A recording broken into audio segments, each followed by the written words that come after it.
Listeners, subscribers, wherever else you're hearing this, welcome to our live people that are alive, Baruch Hashem.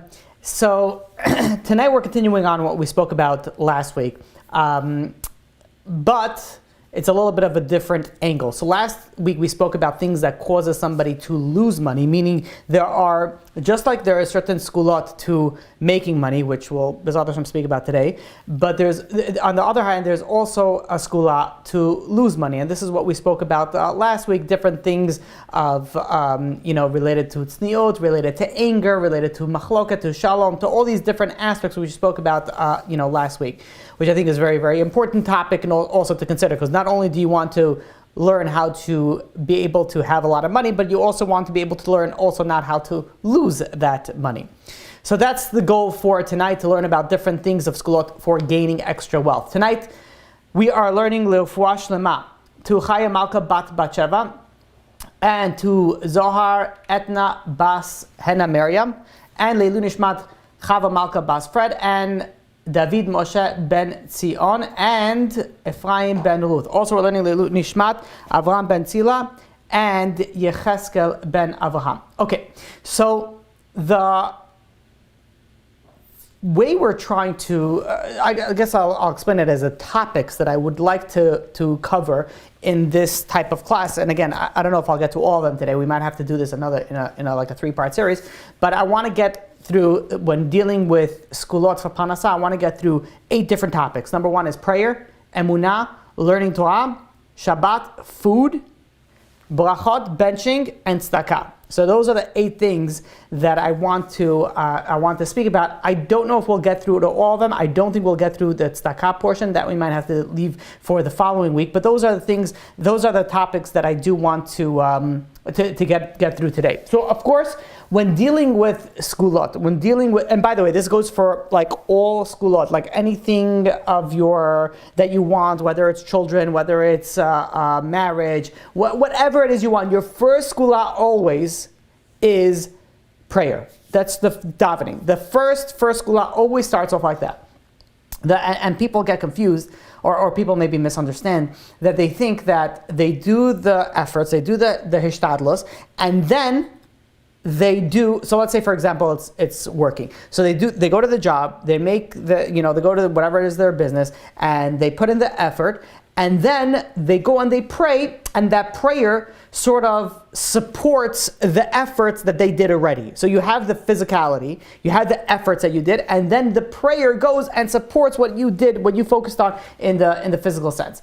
But that's a little bit of a misunderstanding of the concept, because the more that we pray, the more siyata dishmaya, the more divine help that we will get, and the less effort that we will technically need to, put through. So, people think of it as, and again, I'm just throwing out numbers, but let's say physical effort is 80% of the job, and prayer or the spiritual effort is 20% of the job.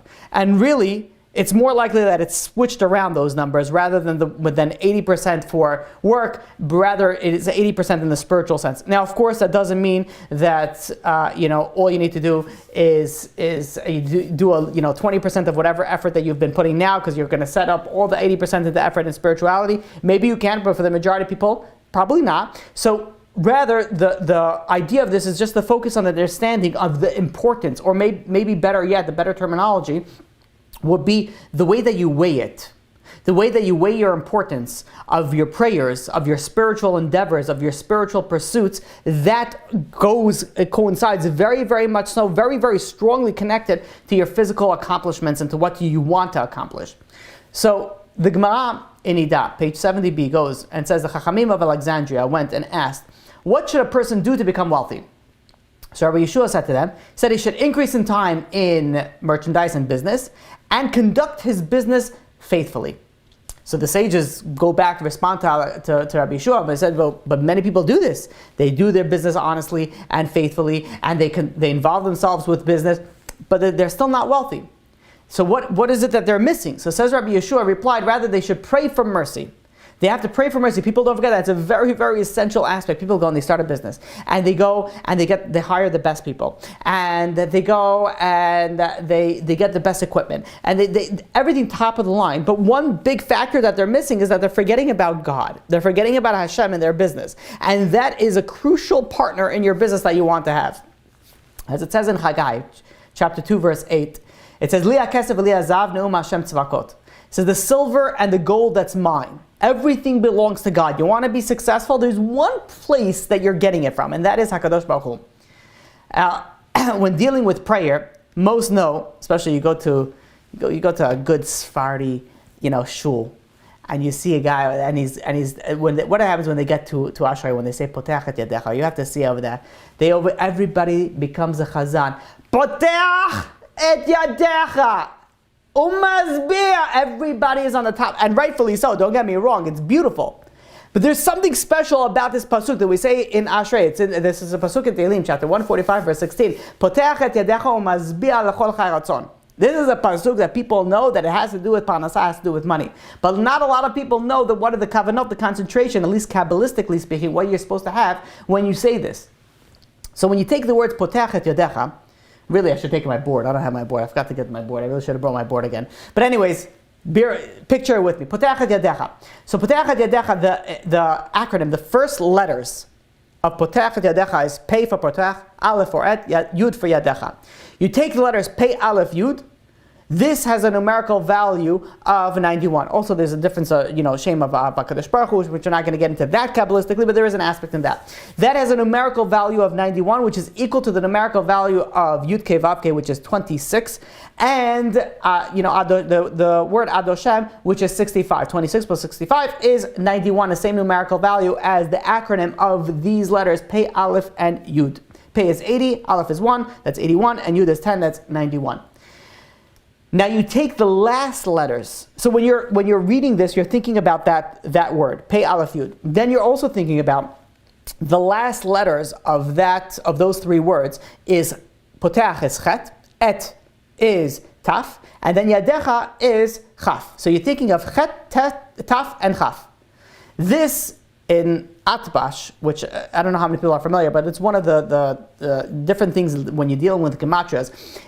Atbash means that you take, there's letters that could be interchanged, so to speak. So you have the Aleph, you basically put the letters, there's 22 letters in the alphabet, so you take the first 11, then you take the next 11, and then those interswitch. So the Aleph goes for the Taf, the Bet goes for the Shin, the Gimel goes for the Reish, and so on and so forth. So you take an Atbash, and that's why Atbash means, Atbash literally spells out those letters, Aleph, At to Taf. Bash, bet to shin. It's explaining to you how to use it. So that's atbash. Maybe one day we'll speak more about it if we ever deal about a class on gematrias. Beautiful, beautiful ideas. But anyways, so in atbash you take the letters pei, aleph, yud. You take the letters chet, chaf, and taf. That you get into the letters Samach, Aleph, and Lamed. Samach, Aleph, and Lamed. These letters This is actually the name of the angel in charge of Parnasah. And Samach, Aleph, and Lamed, Samach is 60, Aleph is 1, Lamed is 30, also has a same numerical value of 91. So when you're going and you're saying Potech et Yadecha, when you're saying Ashrei, this is something that you're supposed to think about. You think about Potech et Yadecha, the first letters, that's Pei, Aleph, Yud. And then you're also thinking about the last letters, Chet, Taf, and Chaf. And those in Atbash represent Samach, Aleph, Lamed, which is the name of the angel in charge of Parnasah, which again is the same numerical value as 91. So it's interesting. The first letters have the same numerical value of 91. The second letters, the last of the letters, have also the same numerical value of 91. I hope you're still with me. 91 is also the same numerical value as Amen. Amen is Aleph, Mem, and Nud. So Aleph is 1, Mem is 40, Nun is 50, that equals to 91. What happens when you say Amen? So somebody says a bracha, someone gives you a blessing, we say Amen. What does Amen? What does that word mean? So Amen literally means that you believe the acceptance of the words. But when you think about it, the word Emunah has the same shorish, has the same root as Amen. And we know it says in Mishlei, in Proverbs, chapter 28, verse 20, Ish emunot rav brachot. A trustworthy man, a man of emunah, will have many, many blessings. And there is special blessings that come with emunah. There was a story that there was a girl who grew up in a family that didn't have any money. This family was blessed with a lot of girls, but they didn't have a lot of money.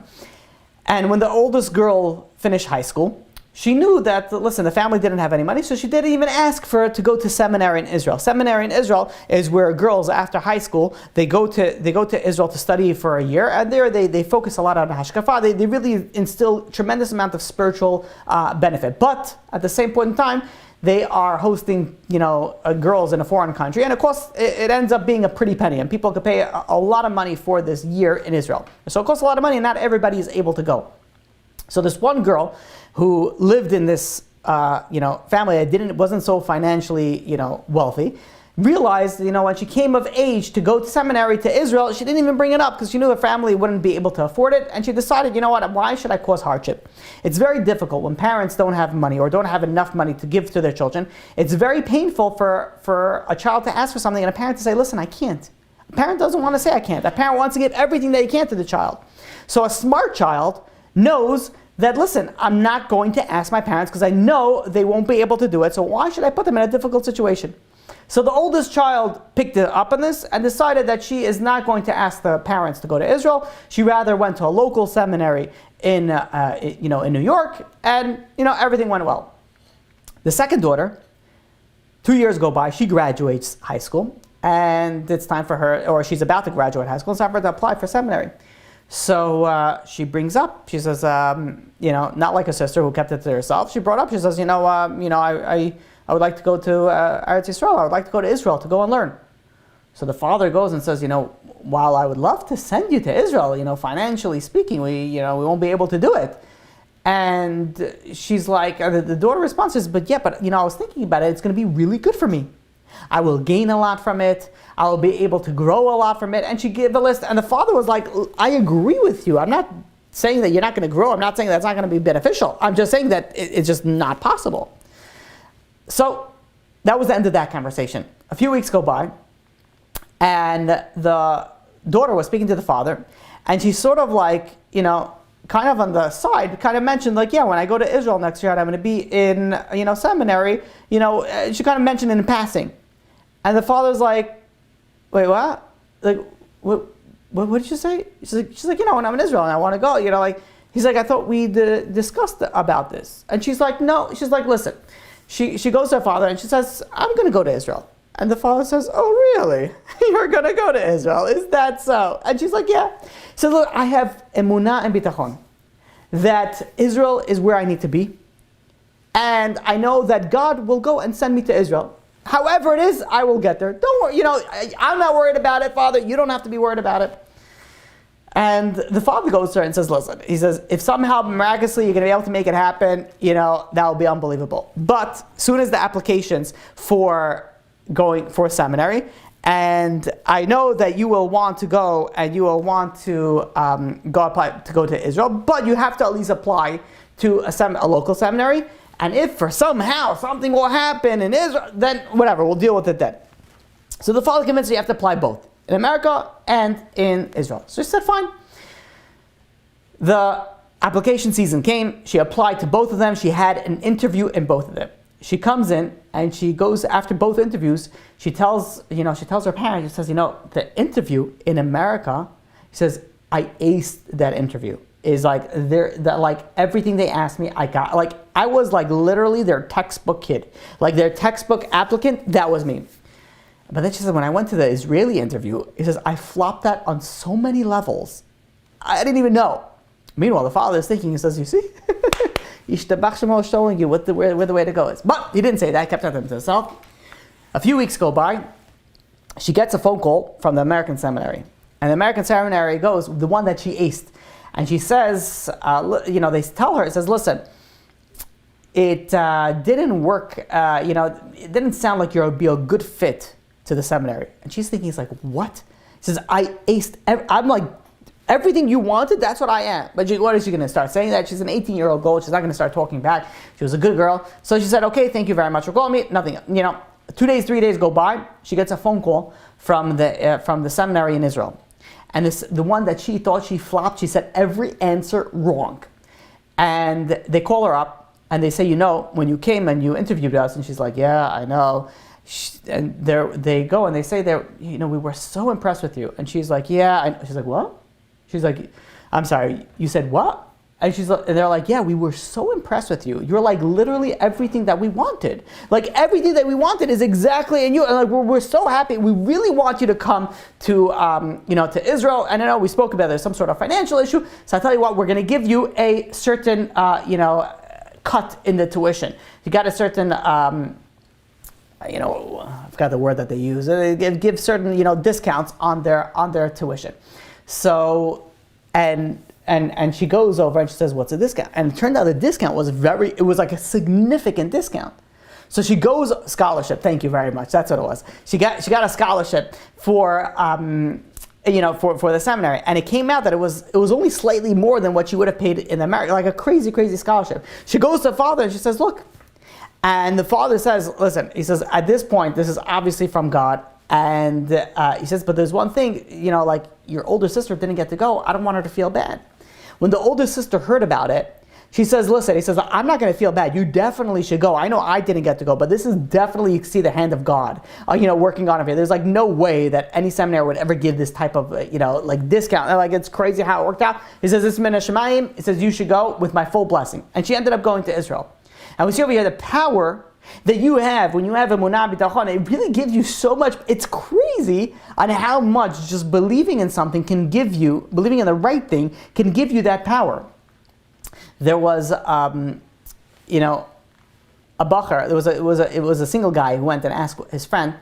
This was in Israel quite a few years ago. He asked him if he plans on going to Rav Shalom Shwadron's shir. Every week there was a weekly Friday night Musar shir that was given in Zichron Moshe in Yerushalayim, and it was given by none other than the famous Rav Shalom Shwadron, the famous speaker. So these two boys were talking to each other and says, one was saying to his friend, are you going? And the boy's like, nah, I already heard all this stuff. I know all his drashas, all his speeches. He says, there's no, even though he says it in different ways, all the points come out, kind of towards the same point, and I already got that, so I don't think I'm going to go. And then this boy, suddenly who he's talking to, just freezes, and the other boy is like, he's right behind me, isn't he? And he turns around, and who's there is Rav Shalom Shwadron is standing right there. And he overhears this boy goes, and they're speaking and says, no, I'm not going to go, because he always says about the same thing.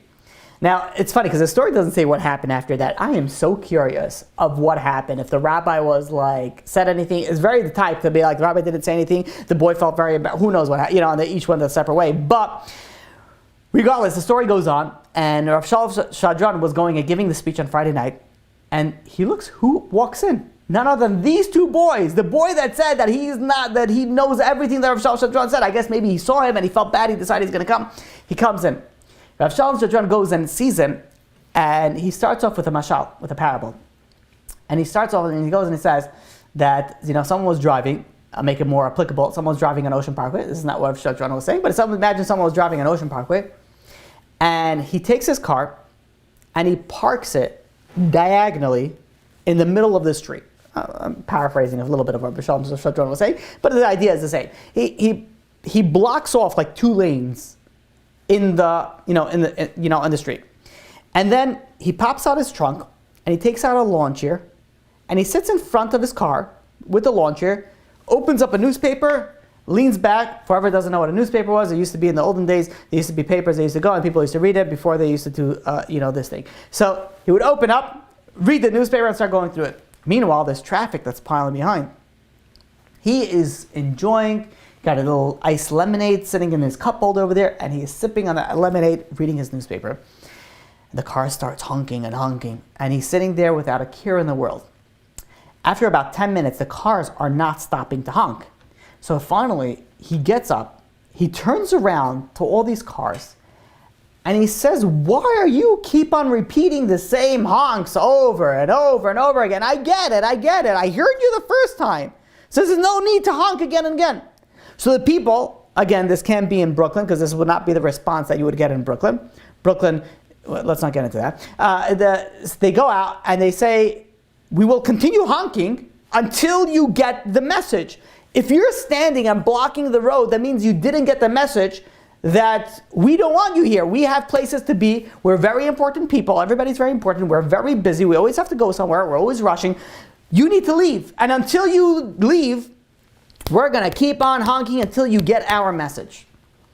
Says Rav Shalom Shadran. He goes and he says that, I say my drashas, and I always come to very, very similar points. He says, you want to know why? He says, looking at these, these boys. He says, because you need to hear the concepts again and again until you change. And if you don't change, that means you didn't internalize it into your heart. And that's why I'm going to repeat it again and again and again and again. And this is the aspect when dealing with Emunah. When dealing with Emunah, people go and they think, okay, I heard this concept already. I'm familiar that you have to have certain kavanot. I'm familiar that you have to have certain emunah, certain bitachon, and certain things. But until it becomes part of you, until you change, then it means that you didn't hear the message, and you have to listen to it again and again and again. With that was just an introduction to a story that I'm about to say that I said before numerous times, but that's the idea. They have to hear it again and again and again until it internalizes, because this story is so powerful. I find one of these stories extremely powerful, and I said it so many times, but again, when it comes to Emunah, in general, I don't like repeating things. I remember someone speaking to somebody says, why don't you like repeating things? No one listens anyways, so it doesn't matter. Like, you can repeat the same things again and again. People are not going to really remember. But I generally don't like repeating things. But when it comes to certain aspects, I learned. And this is not, when I first started speaking, I used to go and make sure that I would not repeat one thing. And I used to try to write where I spoke and what I spoke. And now I realize that's not the correct way to do it. Because if there's something important, there is an aspect of repeating things. And in fact, I'll tell you the important things. When I would go and I would listen to, let's say, other speakers, other darshanim, other rabbanim speaking, and I noticed that they speak again and again, and my first initial thought would be like, oh wait, I heard about this. I heard this already.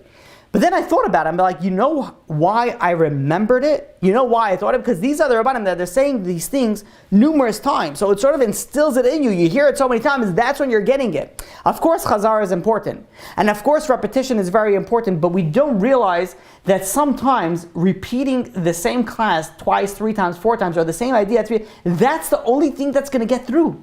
That is the only thing that you take away. So that being said, the Rashash and Rabbi Yisrael Salanter were once having an argument. They were discussing about the subject of bitachon, and they were saying, what is the level of the power of this bitachon? So the Rashash says that you're allowed to trust in God only for the basic necessities. Regarding luxuries, what are you going to start trusting in God that He's going to give you luxuries? Who says? Maybe yes, maybe no.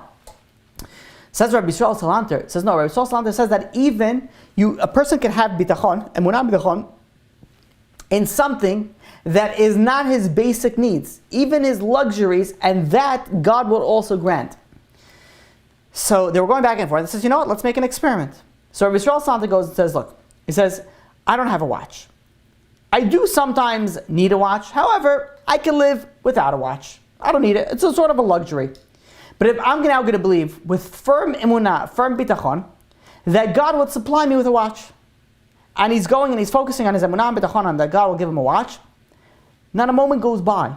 Again, this is the level of Rabbi Yisrael Salanter. Don't be upset if it doesn't happen to you. You think about it, be like, oh, why didn't I win the lottery yet? I'm thinking with emunah bitachon. I mean, B'ezrat Hashem for each and every one of you, but again, this is something that, on the level of Rabbi Yisrael Salanter, he was thinking about it, having his kavanot, and at that moment the door opened up, the Beit Midrash, the door opens up, and who walks in? A Jewish soldier. He goes over to the Rashash, and he says that, in his division, there was a Jewish soldier passed away, and his last request was that his watch should be brought to the Graz shul, which they were sitting in. Again, there's different variations to the stories, but whatever, they all come to the same point. He brought this watch to the Graz shul, and he gave it over to the Rashash. And now, the Rashash was sitting where Rabbi Yisrael Salanter, they were having this conversation. Now, a minute goes by, a soldier knocks at the door and says, hey, this is for you. And the Rashash looks at the watch, and he says, you know what? He goes to the Rabbi Salanta and he says, no, this is not for me. And he goes to the Rabbi Salanta, this is for you. And he says, you can see over here, and that Rabbi Salanta was correct.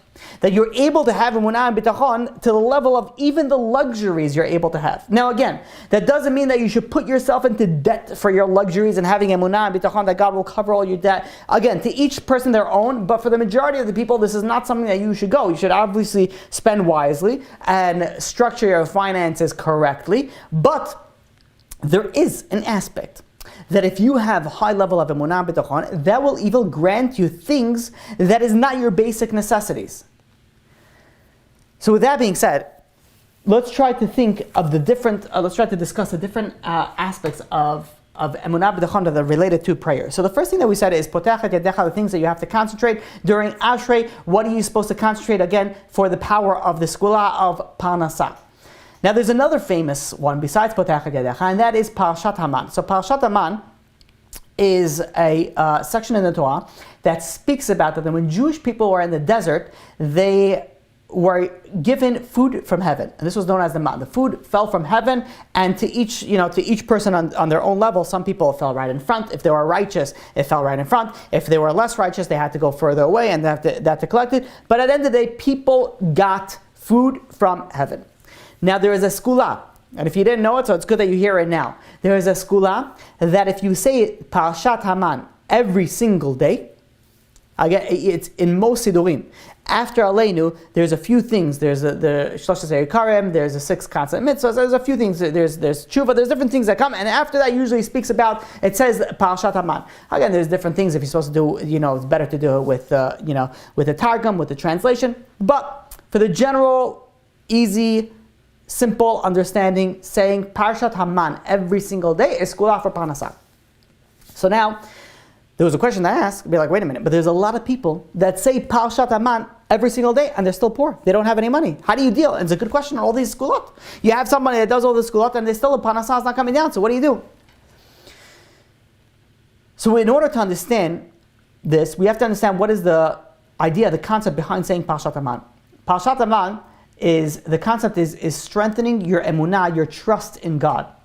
That God showed everybody that He is able to go and feed everybody in the desert where it's barren, where there is no other food. God sent literally food from heaven down to you. So explains the Chafetz Chaim something beautifully. That let's say somebody was eating the man. Now the way that the man worked is whatever food you thought about, that's what it tasted like. Can you imagine how awesome that is? Imagine there's a dish. You know how expensive that'll be? That you could decide whatever it is that you want it to taste like, that's what it's going to taste like. So God not only gave us this crazy, miraculous food, but also at an enjoyment that's unparalleled to something that we've ever dealt with before. That you could, whatever you think about it, that's what it tasted like. One bite could be ice cream, another bite could be steak. It's like levels of dealing in the magical realm of food. Says the Chafetz Chaim, what happens if somebody was eating the man and they didn't think of any food? What did it taste like? So says the Chafetz Chaim, says if he didn't give any thought, then it didn't have any taste. Explains the Chafetz Chaim, likewise, if one says Parashat Haman without thinking about it, you're just reading it, blah, blah, blah, blah, blah, blah, you say the words and after you finish it, you're like, oh yeah, I'm ready all done that, it's awesome. But if you do it without thinking, then it also doesn't have any taste. So when you're going and when you're praying, and you're wondering why your prayers are not answered, or you're wondering why the segula is not coming into fruition, you're saying Parashat Haman. If you're not thinking about what you're saying, then yes, while it's helpful, but it's very, very minuscule to the power that it would have if you would only think about what you're saying. And the lessons that we learn from Parashat Haman, what are you supposed to be thinking about? You look at Parashat Haman, every person received the same quantity of food every single day. It doesn't matter how hard you worked during that day. You could have went and gathered a truckload of food. When you came home, you had the same amount of measurement that was allotted to you. No matter how much effort you put, you came home with the same amount. When it comes Rosh Hashanah, Kadosh Baruch Hu, God goes and decrees how much everybody is going to make. Yes, you're supposed to put in the effort, but if you think that you'll work double hours, triple hours, and you'll sacrifice your learning Torah, you'll sacrifice your minyan, you'll sacrifice your family, and that's going to give you more money, how badly are you mistaken? The lesson that you learn from it is that God gives everybody exactly what they needed to, and that is the lesson, one of the lessons that we learn from Parashat Aman. So it is important to, yes, say Parashat Aman, but also to think about what you're saying. Now, before we get on further, I want to just explain a little bit of the way that we're going to be dealing with today's class. So some things, and I really should have said this earlier, this is a class that you really should take a pen and paper out. If not, you should review it afterwards and really write it down. Because some things we're going to go through a list of I don't know how many Segulot. I probably should have counted, but I don't know, maybe 30, 40, 50 Segulot. We'll go through a lot of Segulot. Some of them, I'm just going to say the Segulot and move on. Some of them, I'm going to go into detail. So the Parashat Aman, but we'll into detail. Now I want to give you a few other things that I'm just going to give you the Segulot, and you can decide what you're going to do with it. Again, sometimes, at the end of the class, you're going to be like, well, that is way too much. I don't know if I could do everything. You don't have to do everything. Or you could, if you want to. Pick whatever it is that you can. Some things are obviously more important than others, but I'm going to try to give you the full package. Again, not all the package. I'm going to try to give you a majority of what I've went and what I've looked through of of these topics. And it's a shame. I wanted to show you. There's a sefer. If anybody wants to look, okay, I got it. Let me go show it. It's in Hebrew, but give me a second. Let me just show you this book.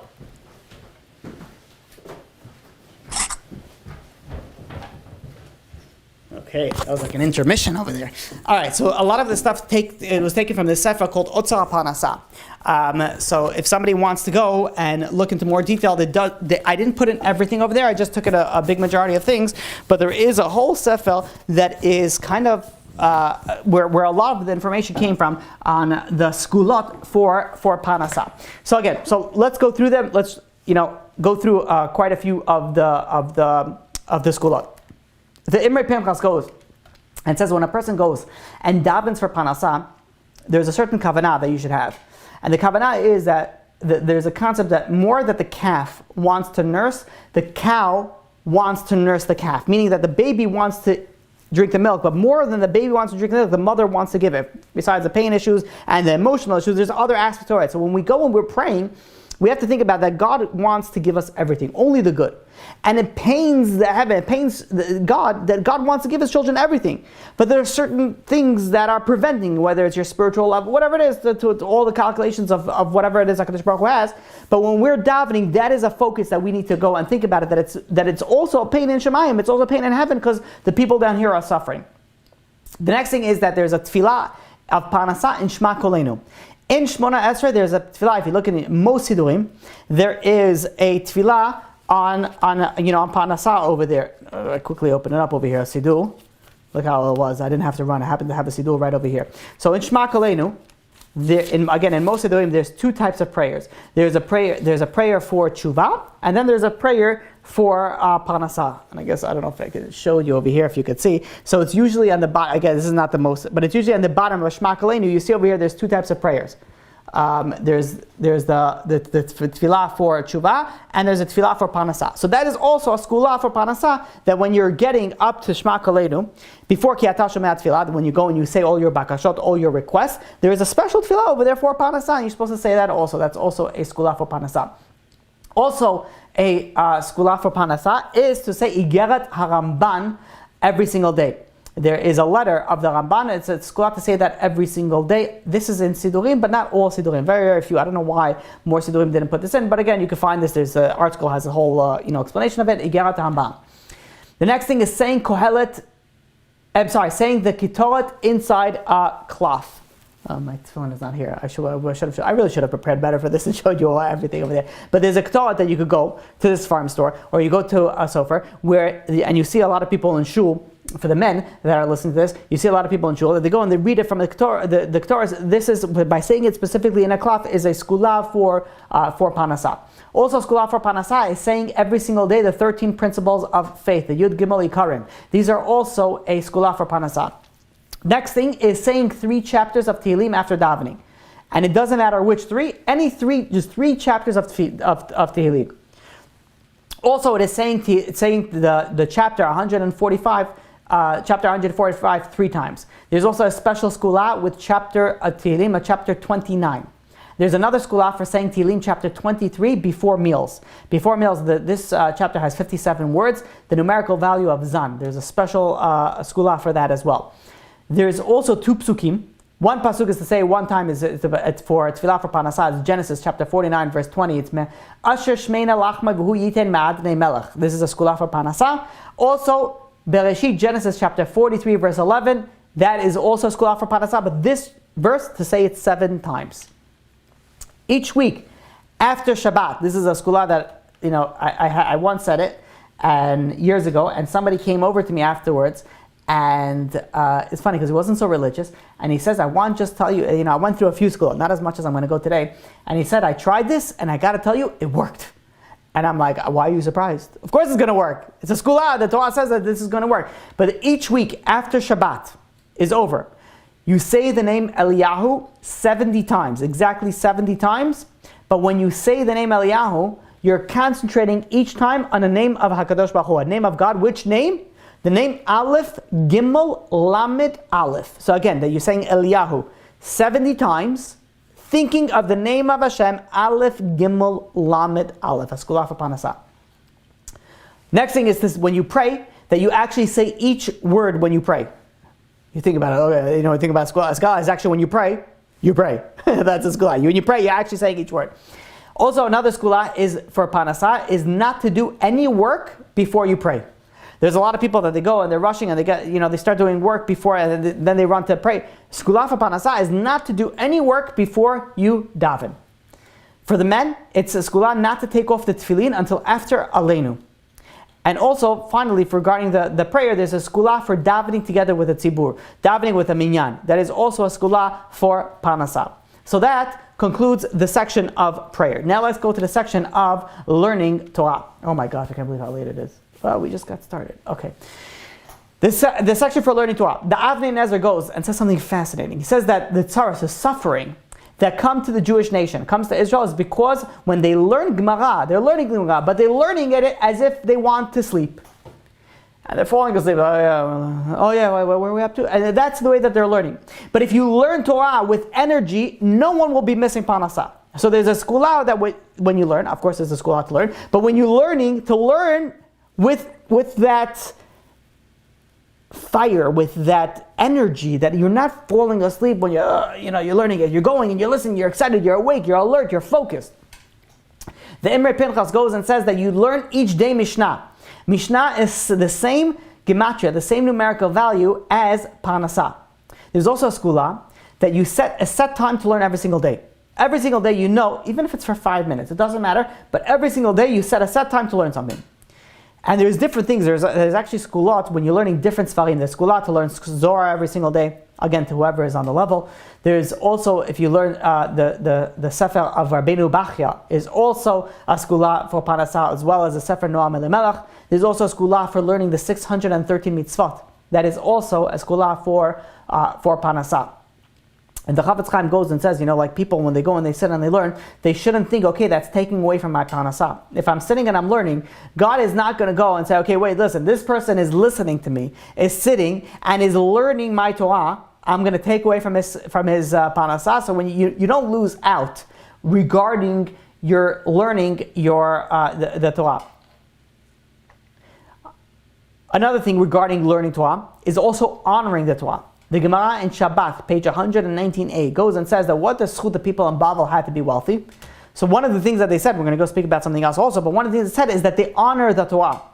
They give special kavod to the Torah. They give the kavod to the rabbis. They give kavod to the Torah. They have special respect for it. And it's something, it's very interesting that you see in certain communities that they have tremendous amount of respect towards the Torah, towards their rabbis. It's unbelievable. They treat them on a level that is so high. Like, I remember once, I spoke in a few of these, communities, and the way that they honor you is like, I feel like a piece of dirt.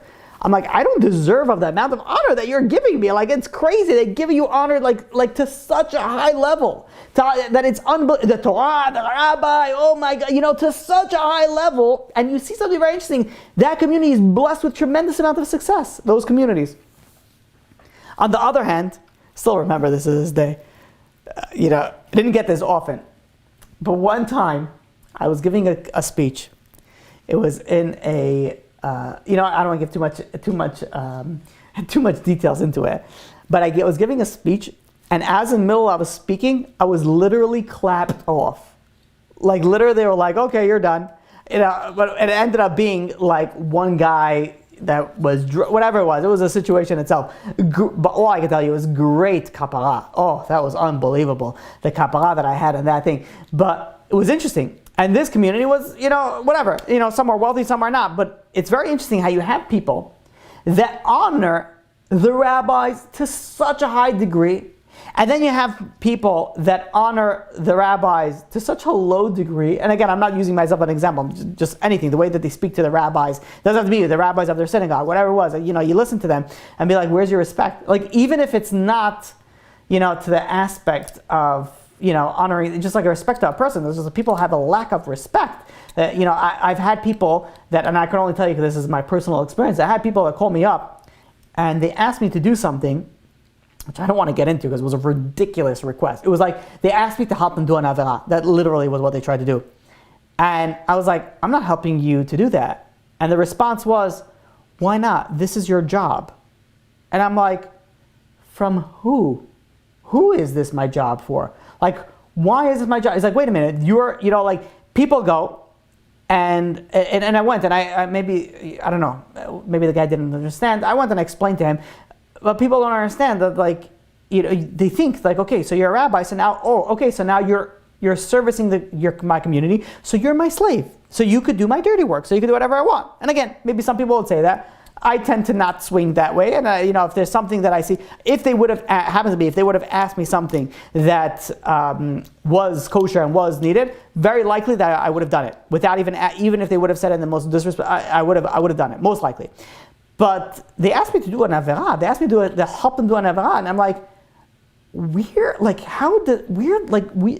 was the problem? I was so curious. I'm like, how did your brain come to that conclusion? And that's why I was asking this guy, and he was like, and the way they responded was like, well, this is what you do. This is what your job is. And I'm like, okay, who's paying me for, when you're saying job, like, what do you think that happens? Like, you think that I actually get paid for like this stuff? Like, where do you understand like this concept from? And I don't know where he came on with this, but when people go and they think that they're owed something, they treat them very differently. And when people feel like someone's doing them a favor, they treat them very differently. And you have to realize that any rabbi in any community that they're going and they're devoting their time to learning, no rabbi gets paid enough for what they're doing. No rabbi of any of your rabbi is not getting paid enough. They literally work like 25 hours a day. In many cases, they're calling from all the things, and what are they getting? A few dollars from the shul, from the little donations. No rabbi is making the money that they should be making 1,000 times more. They should, but they don't, because they are doing this not for the aspect of the money. They're doing this because they go and they help, Klal Yisrael. They go and they're trying to do good. They're trying to go and follow the Torah. They're trying to do what God wants them to do. So when you think about it, that this person is sacrificing his free time, you sit with a lawyer. You said somebody, rabbis, they sit and they learn. You think about, okay, a lawyer, I have to pay him a lot of money. Why? Because they went 3 years to college, and then they went for the graduate, for the doctorate, and then they spent 4 years in undergrad, and you go to a doctor, you pay a lot of money. Why? Because they spent, 8 years in college, 12 years in college if they're going and they're specializing, and so you got to spend a lot of money. A rabbi has literally been learning for 30, 40, 50, 60, 70 years. How much is he worth? Probably a lot of money. Yet what? You feel like, I don't have to pay him anything. I'm just going to go and deal with everything. So when you think about it like that, so why would you honor somebody that you don't have any respect for? But when you start and think about, wait a minute, this is a rabbi that literally gives his time for other people without asking for anything. Then all of a sudden you're on, again, some rabbis maybe you have to pay, so whatever it is, I'm not going to get into that. But the majority of people, you go to speak to a rabbi, they're not going to charge you anything. They go and they sit with you, whatever long it takes. You have to realize it. So the respect that you have for the rabbis is also the respect that you have for the Torah that they learned. And that in itself is skula for panasah. There's a skula for panasah that you go and you have to realize of what, and sometimes you're not there, so you have to put yourself in this aspect of how are you going to go and respect it. Of course, respect of Torah is you have svarim, you don't go and throw it on the floor, you go and it drops on the floor, you give it a kiss, you put it up on the floor, you have svarim. Also respect is to open it every once in a while, maybe look inside before it collects dust on your bookshelf. Also respect. So that is another aspect of honoring the Torah is a skula for panasah. Let's move on to the next thing, Shabbat. Shabbat is so important. Oh, I can't tell you how important it is. I have people that they come to me and they're having all these troubles, whatever it is. One of the first things that I ask them is when they're trying to say, what am I supposed to do in the spiritual aspect? One of the first things that I usually ask them is, how are you holding a Shabbat? Do you keep Shabbat? Shabbat is the source of all the blessing. In fact, the Gemara goes and says that HaKadosh Baruch Hu, God told Moshe Rabbeinu, Matana tova yesh li bebet gnezi. I'm sorry. There's a special gift that I have in my treasure house. God, the King of Kings, says that I have a special gift in my treasure house. Now, when you have a mortal king, and he has some sort of treasure, whatever it is, so there's a certain treasure that he displays for the public to see. But what is the most significant treasure? What is the most priceless treasure? What is the treasure that is worth the most and the most valuable and the most precious to the king? That they don't display to everybody else. They put that in the treasure house. They locked it up behind the safe, in the vault. God goes over to Moshe Rabbeinu and says, I have a special present, a special treasure in my treasure house. And you want to know what it is, says the Gemara? This is Shabbat. Shabbat is something that's in my treasure house, says God. There's so much power of it. In fact, the Chazal goes and tells us the mitzvah of Shabbat is equal to all the other mitzvot combined. And thus, on Friday night in the Chadodi, we go and we say that Kihi Mikora Bracha. Shabbat is the source of all blessings. People come and say, where's my blessing? I can't have this. The first thing I ask, you keep Shabbat? You keep, of course, there's kosher and there's learning Torah. You need that. There's all these important things. But what about Shabbat, the source of all your blessings? What about all this, the power that you have, the source of all the blessing that you have? There was a rabbi that had a woman that came over to him and said that she has a problem conceiving. She couldn't have any children. So the rabbi goes over to her and he says, how are you doing on Shabbat? It's like, are you keeping Shabbat? So she says, to be honest, it's a little bit difficult. I don't work on Shabbat, but I use my phone, I use my iPad on Shabbat. She wasn't so religious. So the rabbi goes over there and says, keep Shabbat fully.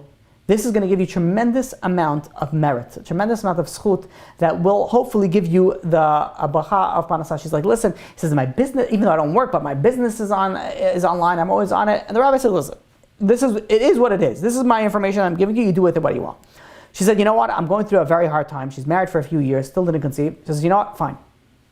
I'm going to start keeping Shabbat. And she kept, she decided that she's going to start keeping Shabbat. 3 weeks go by.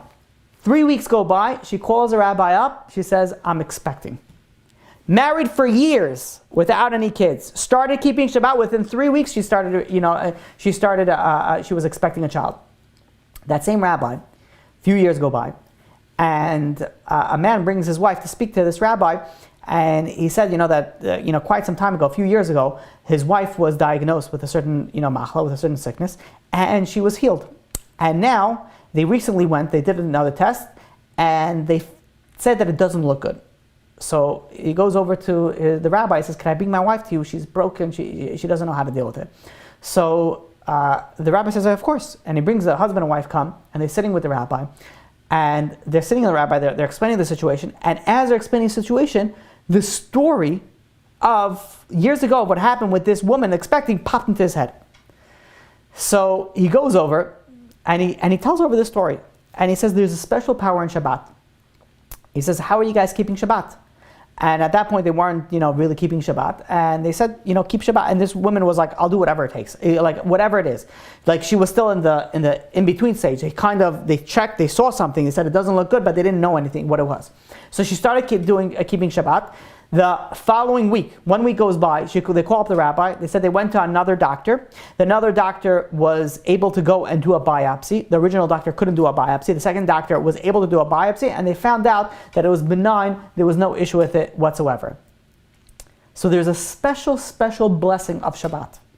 But when we come and we think about it, they're like, but what does Shabbat have to do with Parnassah, with money? So I want to share with you something beautiful. In Judaism, the most common number in Judaism is, anybody know? Well, very good, I just saw it mouth it. Number 7.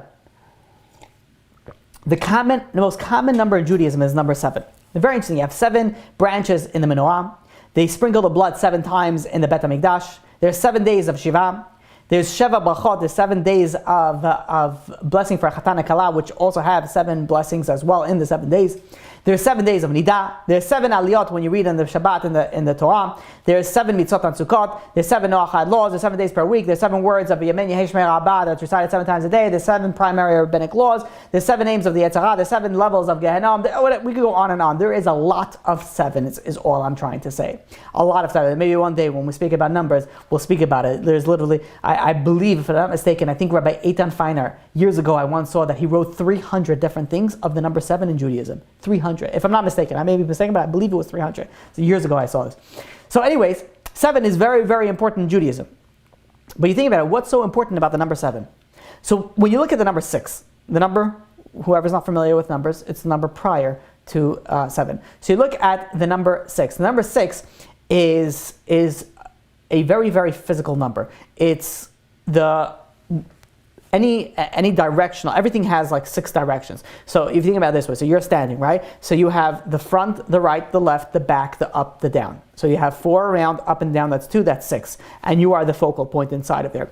The 6 represents the physicality. And that's why something very interesting, the number 6 has its circle on the bottom, representing the physicality. The number 9 has a circle on top, that represents the spiritual. 8 is the connection. We're not going to get into that, that's for a different class in itself. But anyways, 6 represents the physicality. What's 7? 7 is when you take, 7 is the focal point, but 7 is when you take that physical and you imbue that physical with spiritual. So you think about it like this. A human being is physical, but they have, at least they should have, a soul inside them. If there is no soul inside the human, then the human cannot survive. And it goes for everything. Everything that's living has some sort of soul, some level of soul, depending on the if it's an animal, if it's a plant, whatever it is, everything will have some sort of aspect of a soul. If the soul leaves the human doesn't have any potential to do anything. It collapses. The body, the physicality, is not able to sustain itself without the spiritual aspect of it. So in order for the 6 to sustain itself, it has to have the spiritual life force of the 7. And with that, it could develop, it could advance, it could sustain itself, it could, it could thrive, it could survive. Says the Maharal, when one works for 6 days, that what is he doing? He's taking the physicality and he's making the physicality, he's making his Parnassah. The 7th day, Shabbat, what you're doing by keeping Shabbat is you're taking your previous 6 work days and now you're imbuing that physicality with that spirituality. So you're taking the physical, the 6 physical work days that you worked, that you made money, and you keep Shabbat, and that Shabbat goes and imbues that money with the spiritual aspect to it. And this is something that we know as something that's blessed money. And now we think about it, what is blessed money? So you have people that make a lot of money. Tremendous amount of money, but for whatever reason, it's odd, they can't make their ends meet. Yes, maybe they're spending significantly more, whatever it is, they just can't, there's like things that come up, they should really be making a lot, they should really be able to save a lot more money, but they're not able to make their ends meet. And then you have people that are not making a lot of money. And in fact, the Kutzker Rebbe goes and explains that sometimes you see small amount of money going a long way. Mathematically, it makes no sense. But somehow somebody who's not making a lot of money is able to cover all their expenses. So that's something that's called blessed money, where you have a little bit, but it goes a lot further. So blessed money is something that you're able to enjoy every dollar. Not blessed money is that it just falls away. You're not able to enjoy it. You don't know where it went. Like I don't understand. Like I should have been making a lot more money this month. I don't know where, all these expensive, it's just like it's not blessed. You're not able to enjoy, you're not able to utilize it. Bnei Yisachar once tested it. He gathered some people and he looked at their expenses versus their income. And these are people that didn't have a lot of money. And he saw that it didn't add up. He says the expenses were much larger than their actual income. Now, you don't have to be an accountant to know, regarding your credit and your debit, if it doesn't match up, you're using more than you're actually gaining in, you should be in the negative. But for somehow, these people are able to make it go by. And the answer is, says Bnei Yisachar, it's miraculous. It's plain and simple, a miracle from heaven. Says, you think about, okay, Bnei Yisachar, this is a few hundred years ago, this is back then, what about now? So Rabbi Yehuda Bergman, he's a financial counselor in Eretz Yisrael, who does household budgeting for large families. He went and he attested this. He says there's something inexplicable that he finds about the financial status of people learning in Kollel. He says their income doesn't come close to meet their needs, yet they manage to make their ends meet. And I've spoken to families in Israel that are sitting and learning, and some of them they're always short a few $100s. Even if there's no unwanted expenses, but everything works smoothly, they're still short a few $100s every single month. Every single month they're short a few $100s. But yet they're able to make it how? Like no one knows. Who knows? It's just like it just works. Somehow it just works. This is blessed money, where you have a little bit and it goes a lot further versus non-blessed money that you have a lot, but it doesn't go far at all. So it's sort of an extra blessing that they have. Now, blessing in Hebrew is bracha. Bracha, its root is bet, resh, chaf. There's something very interesting about these letters, bet, resh, and chaf. Bet, resh, and chaf are the only letters, very interesting, the only letters in the alphabet that are double the preceding letters. Meaning, aleph is 1, so bet is double 1, that's 2. That's for the bet. Resh is 200. The letter before resh is kuf, which is 100. Resh is double the letter before it, which is kuf. Chaf is 20, and the letter before it is yud, which is 10. So it's only these 3 letters. Very interesting. You take gimel and dalet, 3 and 4. They're not double anything. The letters, one right after another, there's only 3 letters in the entire alphabet where its letter is double the preceding letter, and that is the letters that are the root for the for blessing, which is barech, for bracha, the short letter bet, resh, and chaf.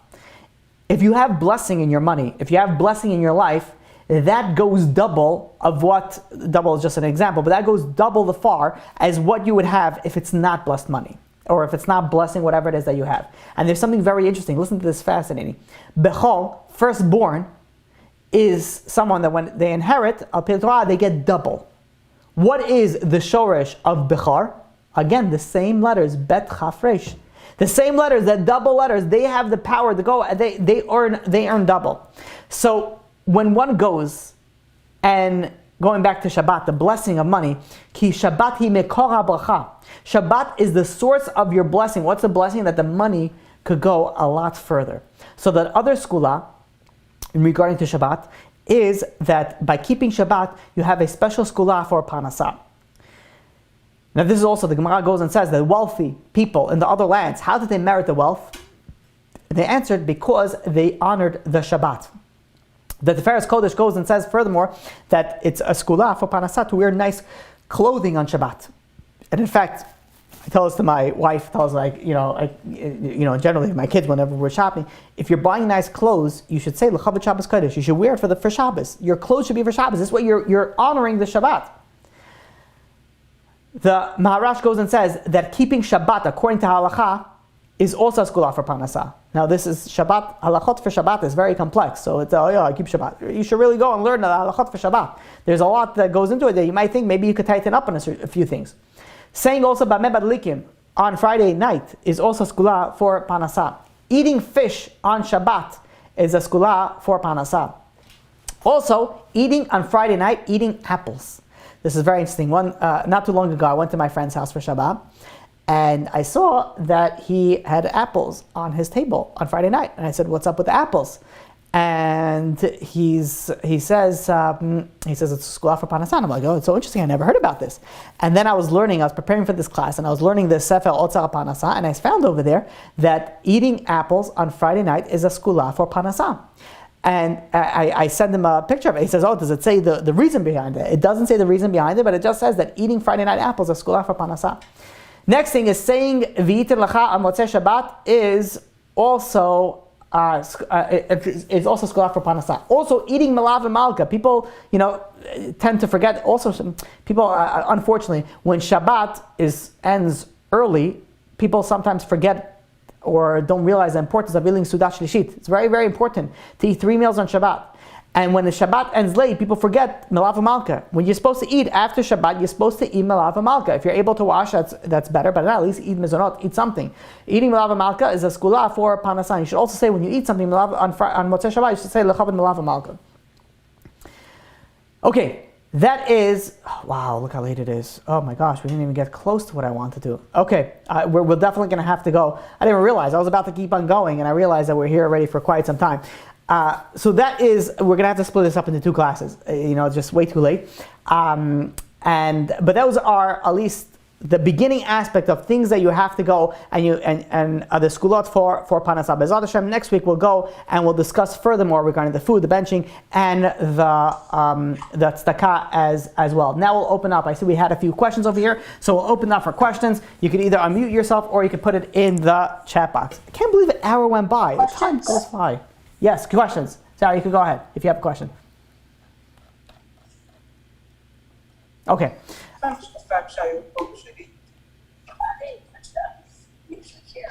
Okay, I think that's that's muted by mistake, but okay. We'll go and we'll look at the questions in the chat for now, and then afterwards, whoever wants, you could go and unmute yourself. Okay, question number 1. When do you do these segulot? Is it considered... Oh, this is a good question. Is it considered hishtadlus and therefore detract from your emunah level? Ooh, good question. Good question. It's a question like this. So let's say you do a segulot. So is this considered your hishtadlut? Is that your effort? Oh, I did this segulot, so is that considered my effort? And as a separate question, even though the question was asked in more of a double question, but it's really a second question, would this detract from your emunah level that you're doing this extra hishtadlut of the segulot? So let's answer one at a time. So, is segulot considered hishtadlut? Not for your physical, but yes for your spiritual. So, maybe we should have brought this up because way back when, I don't remember what class this was, we spoke about in our class of I think it was Emunah, either Emunah or of hishtadlut classes that we spoke about it. Maybe it was in the, I don't remember when we definitely spoke about it before. But when you're dealing with hishtadlut, when you're dealing with efforts, there's 2 aspects that you have to realize of efforts that you have to do. There's a physical effort, and then there's a spiritual effort that you need to do. So the physical effort is, let's say, Parnassah is going to work, dating, going out on dates. I don't know, whatever. Like literally, doing some sort of physical effort.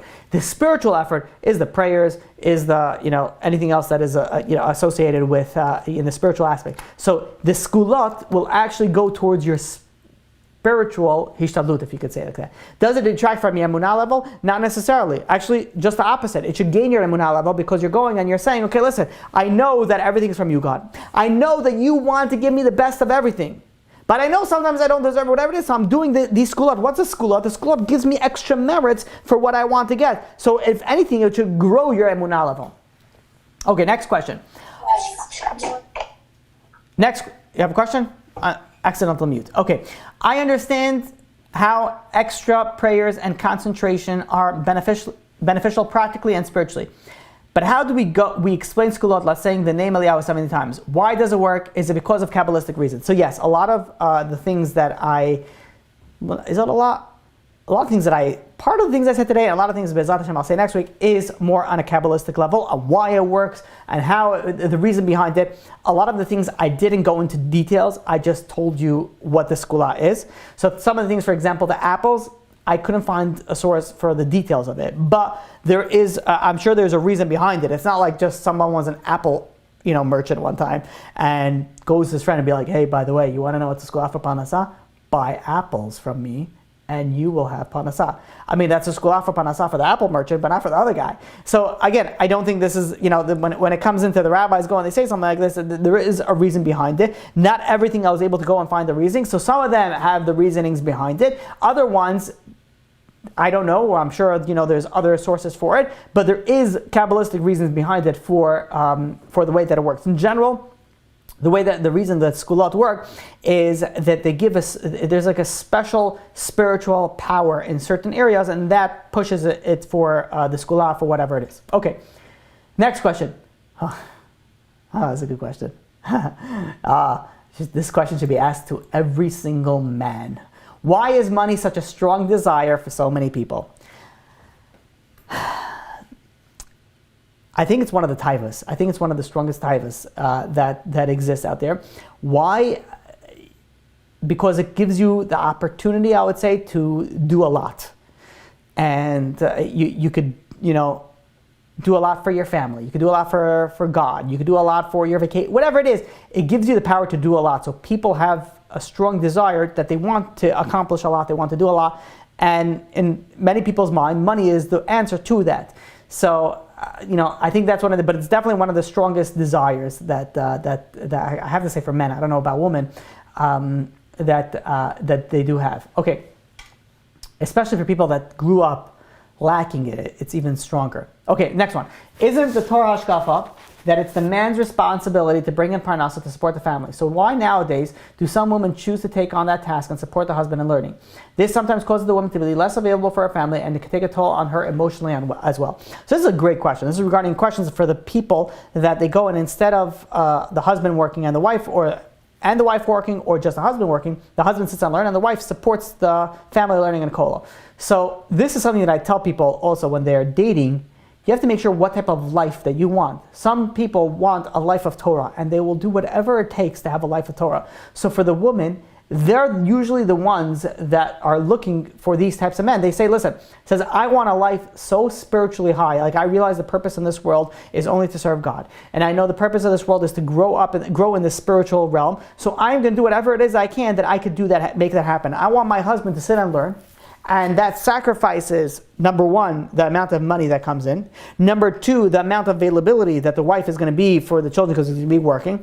But also number three, the amount of shalom bayis. This is friction. It's going to be friction. You have to be really strong because when there's financial issues, it usually causes friction unless you're really, really strong and you know how to handle it.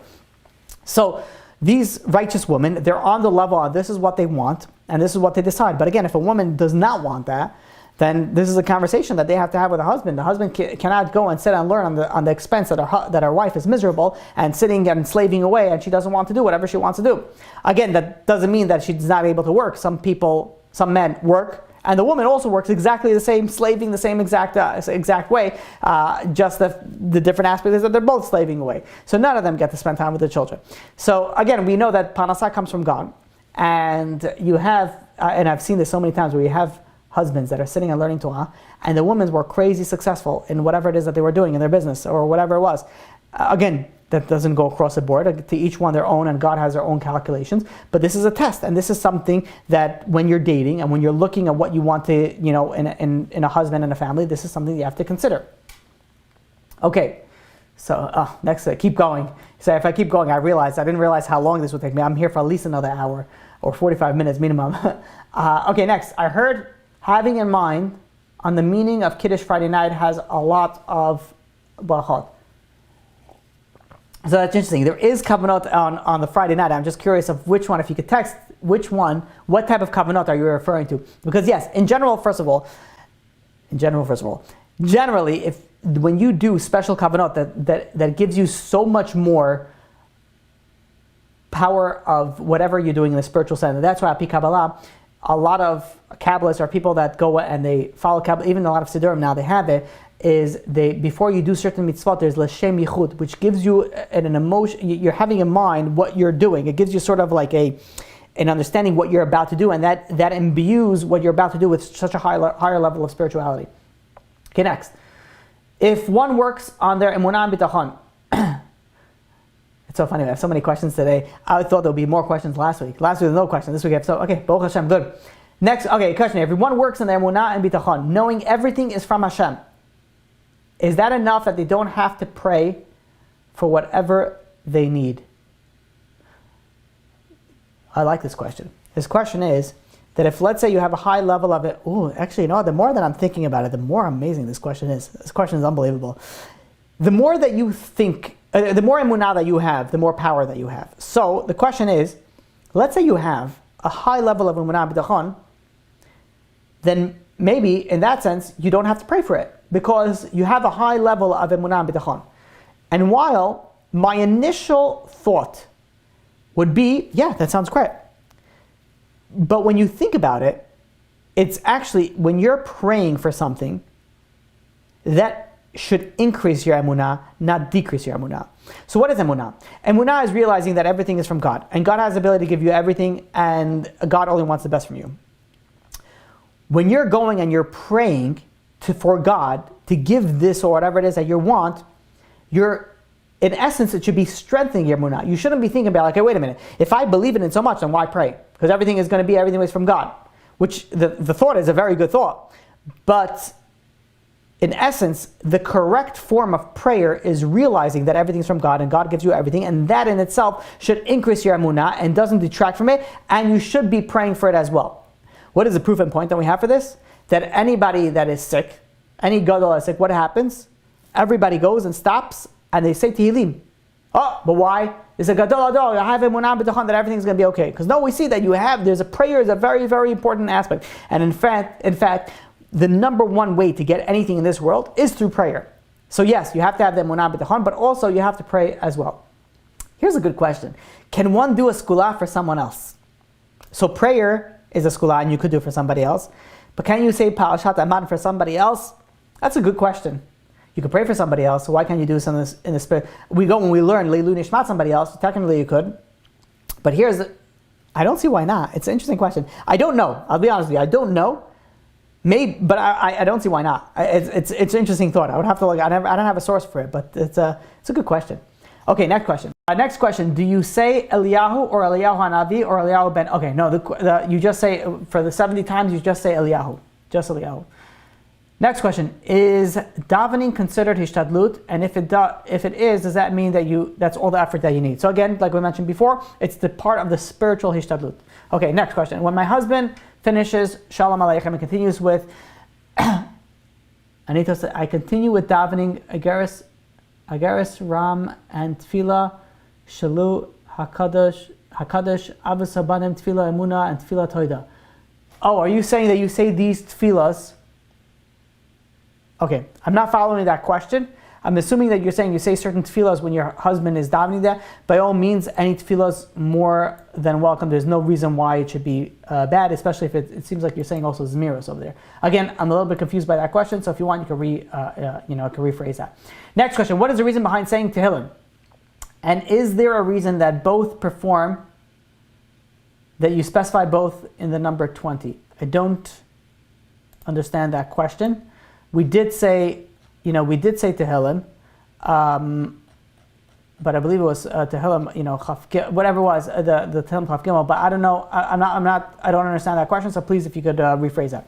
Next question is: it's something I do not that took from somewhere. I just work hard to connect to Hashem certain times of the day, especially Shabbat. Also by candlelighting. First of all, by candlelighting, huge time to go for davening during that time, especially for your kids. But again, even if you didn't see that anywhere, that's still something very good. You should still continue doing it. Next question. If one is not worried about money, and they do these segulot, which bring to mind that they have to start worrying about money, should they do segulot, or is it better not to worry, or to worry that it will start making them davening more for the money?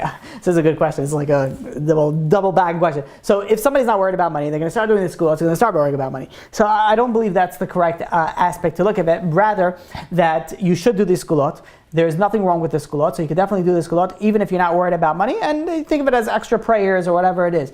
If you feel like it's not on your, you don't want to, you want to utilize the time to learn or pray for other things, then by all means. But I don't think that doing these segulot, again, most of these segulot is regarding prayer and doing different things for the spiritual growth, then it's something that I don't think that you will, it's going to make you lose. If you're saying the apples and all the other things, okay, fine. If that you don't want to do that for whatever reason, then I hear that. But the prayer aspects of things definitely do that. Okay. Regarding the definition of Kiddush, meaning of it word by word, yes. The more that you understand the prayer, the better and the stronger that it is. Next question, is the Segulot more powerful based on how hard it is for you? For example, focusing on learning Torah at all times harder than saying Eliyahu 7 times on every time it's Moshe Shabbat. So, in a sense, yes. The Chazal tells us from Tzara Agrel, it says in Pirkei Avos, that the more difficult something is for you, the greater the reward.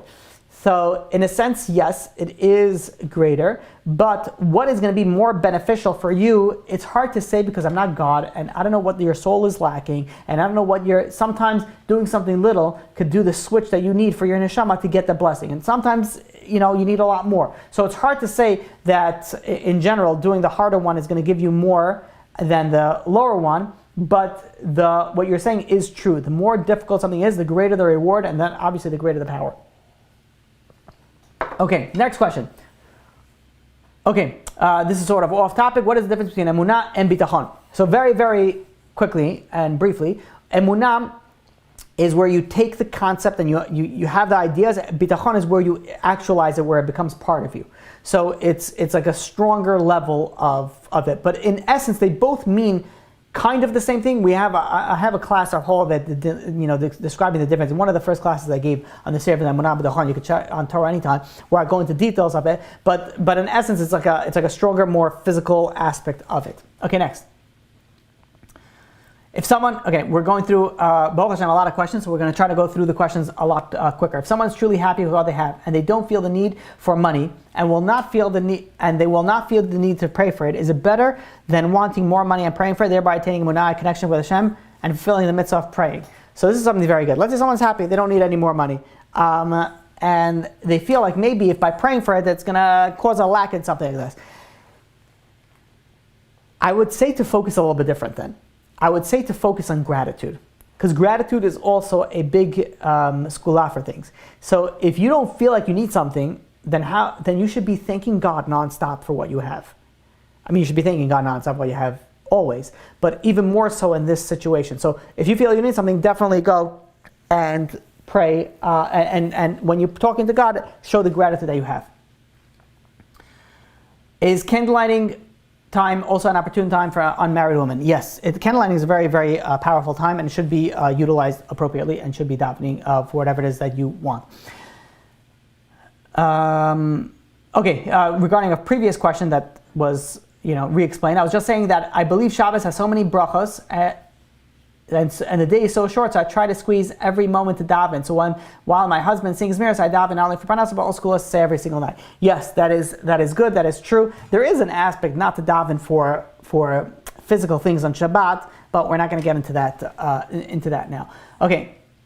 The next thing is bacteria is a living cell and shows all the characteristics of life seen in other animals. Right, so that I'm aware of. So I think it fits in the level of Chaya. Maybe I'm curious if a virus fits in the 4 level of domain, since it's not scientifically considered alive. However, it's not stationary. It does not move. It does not all move and do things. So yeah, that was my thought when thinking about bacteria. I know that it's alive, and that's why you have antibiotics that kill it and destroy it, depending if it acts on its cell wall or how it goes and it attacks its nucleus. But there is that's what I would think also. But in the other aspect, it's none of what the Kabbalah speaks about. So maybe yes, maybe no. I don't know. Interesting. Very interesting point. Okay. Next question. If Shabbat is so powerful and has the ability to grant us Parnassah, then why can't we daven? Oh, here it is. Okay, I didn't even say that. Why can't we daven for anything on Shabbat? Shabbat. The reason for that is Shabbat is one of the reasons is, I should say, Shabbat is where you focus on the spiritual aspect and not on the physical aspect. Also, once you start praying for money on Shabbat, the problem is that you start thinking about money. And one of the Segulot is not to think about money on Shabbat. You're not supposed to be talking about money. You're not supposed to be thinking about money on Shabbat. Okay, next. I heard that poverty will always be around even by Mashiach because the Jew stands on Chesed, but by then everyone will respect Torah. So how could this be?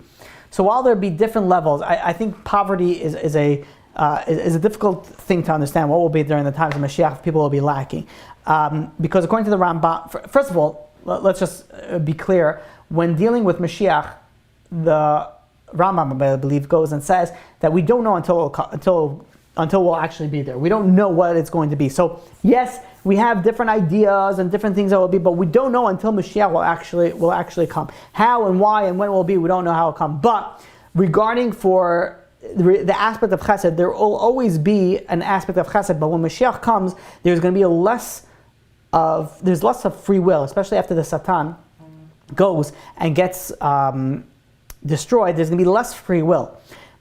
So the way that we explained it when we spoke about the Mashiach series is that you'll be able to work on things that you started working on before Mashiach comes. So there is an aspect of doing chesed. There's all these different aspects of potential spiritual growth, but that's really only depending on what you focused on before Mashiach comes. Again, a lot to speak about this. If you want to look about it more, I would definitely tell you to look in the Mashiach series that we spoke about, what was it, like 4 years ago.